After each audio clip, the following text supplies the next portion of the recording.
কংগ্ৰেছৰ বাহিৰেতো আমি 100% ঐক্যবদ্ধ 16টা দল 100% ঐক্যবদ্ধ কংগ্ৰেছেহে ফিটাই ডাং মাৰি অকলে গুচি গৈছিলে শিক্ষা পালে 5-0 হৈ গ'ল কংগ্ৰেছে নিশ্চয় এবাৰ শিক্ষা পাইছে কংগ্ৰেছে নিশ্চয় এবাৰ বুজি পাইছে যোৱাবাৰ 101টা সিট খেলি লৈ 26খন আসন পাইছিলে এইবাৰতো 26খন নহয় 6খন আসনো নাপাব যদিহে ঐক্যবদ্ধ নহয় গতিকে 2026 চনত বিৰোধী পক্ষই চৰকাৰ কৰিম নে বিজেপিয়ে চৰকাৰ কৰিব এই সিদ্ধান্ত কংগ্ৰেছে ল'ব কংগ্ৰেছে যদি অকলে খেলিবলৈ যায় তেতিয়াহ'লে কংগ্ৰেছে বিজেপিক আচলতে ৱাক অভাৰ দি দিয়া হ'ব গৌৰৱ গগৈৰ বিষয়ে মই একো নকওঁ এতিয়া আৰু আপোনালোকে মোক গৌৰৱ গগৈৰ বিষয়ে সুধি লাভ নাই এই ইলেকশ্যন শেষ হৈ যোৱাৰ পাছত এইটো চুকটো কমাই দিলো এতিয়া আৰু কংগ্ৰেছৰ বিৰুদ্ধে একো কথা ক'বলৈ নাই এতিয়া একলগ হ'ম যিকোনো প্ৰকাৰে বিজেপিক 2026 চনত আমি পৰাভূত কৰিম এইটো আমাৰ সংকল্প 2026 চনত আপোনালোকে বিজেপি মুক্ত অসম দেখিবলৈ পাব বিজেপি আৰু মুছলমান সাম্প্ৰদায়িক দলক ৰেহাই দিয়ে এই দুইটা দলকে ব্ৰহ্মপুত্ৰ দলিয়াই দিব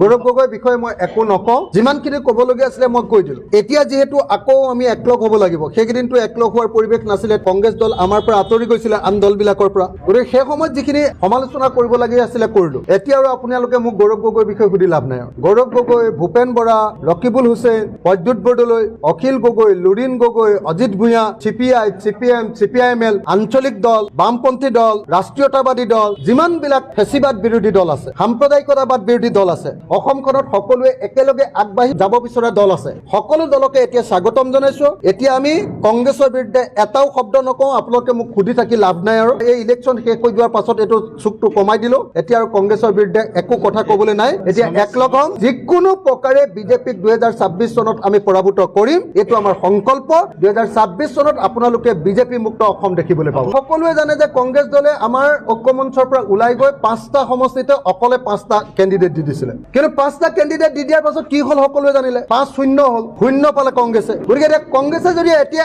এনেকে থাকে 26ত যোৱাবাৰ 26খন আসন পাইছিলে ন 101টা সিট খেলি লৈ 26খন আসন পাইছিলে 26খন আসন পাই তাৰে 7টা আকৌ বিজেপিলৈ গুচি গৈছিলে এইবাৰতো 26খন নহয় 6খন আসনো নাপাব যদিহে ঐক্যবদ্ধ নহয় সেইকাৰণে কংগ্ৰেছ দলক আমি আহ্বান জনাইছো আমি সকলোৱে একলগ হ'লে কিন্তু চৰকাৰ কৰিব পাৰিম আৰু ভাগ হ'লে কিন্তু কোনো কাৰো চৰকাৰ নহ'ব তেতিয়া বিজেপিৰ চৰকাৰ হ'ব আমি সদায় দেখিছো যে ভাৰতবৰ্ষত যেতিয়া বিৰোধী শক্তিবিলাক ঐক্যবদ্ধ হৈছে বিজেপি সদায় হাৰিছে আৰু যেতিয়া বিজেপি ঐক্যবদ্ধ হৈছে কিন্তু বিৰোধী শক্তিবিলাক ফাট মেলিছে বেলেগ বেলেগকে ইলেকশ্যন খেলিছে তেতিয়া সদায় বিজেপি জিকিছে সেইকাৰণে এইটো শিক্ষা হ'ল যে সদায় চৰকাৰী পক্ষৰ দলবিলাকক যদি হৰুৱাব লাগে তেতিয়াহ'লে বিৰোধী পক্ষবিলাক ঐক্যবদ্ধ হ'ব লাগিব কিন্তু ঐক্যবদ্ধ হোৱাৰ বাটত হেঙাৰটো আছিলে যে কংগ্ৰেছ দলে গোটেইখিনি অকলে খাম বুলি ভাবে অকলে ইলেকশ্যন খেলিম বুলি ভাবে অকলে নিৰ্বাচন খেলিম বুলি ভাবে কাকো আৰু চান্স দিব নোখোজে সেইকাৰণে 2024ৰ উপ নিৰ্বাচনটোত আমাৰ ঐক্যবদ্ধ আমি হ'ব নোৱাৰিলো এতিয়া কংগ্ৰেছে নিশ্চয় এবাৰ শিক্ষা পাইছে কংগ্ৰেছে নিশ্চয় এবাৰ বুজি পাইছে যে কেতিয়াও ঐক্যবদ্ধ নোহোৱাকৈ আমি ইলেকশ্যনত জিকাটো সম্ভৱপৰ নহ'ব